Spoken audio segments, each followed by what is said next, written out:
আমি এখন বেগুনি ভাজার জন্য নিয়ে নিয়েছি 1 কাপের একটু বেশি বেসন। এর সাথে দিয়ে দেব চালের গুঁড়ি। চালের গুঁড়ি দিলে এটা খেতে খুব মচমচে হয়, খেতে খুবই মজা লাগে।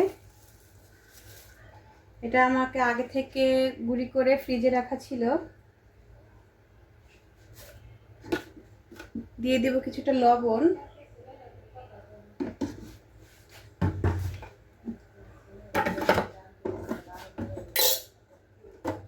আর সাথে দিয়ে দিব মরিচের গুঁড়ি 1 চা চামচ পরিমাণ, একটু হলুদ গুঁড়ি, একটু ধনিয়া গুঁড়ি, সাথে দিয়ে দেব কালো জিরা। এখন আমি পরিমাণ মতো পানি দিয়ে এটা মেখে নিব।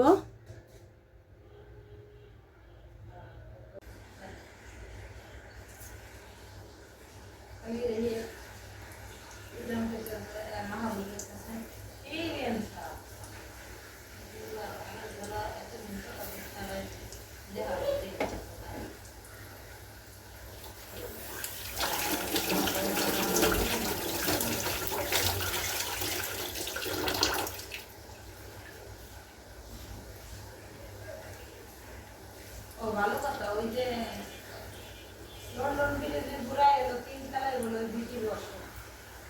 কিছুটা বেগুনের সাথে আমি ঝাল ঝাল কিছু বুন্দিয়া বানিয়ে নিয়েছি। বুন্দিয়াটা খুব মজার লাগে।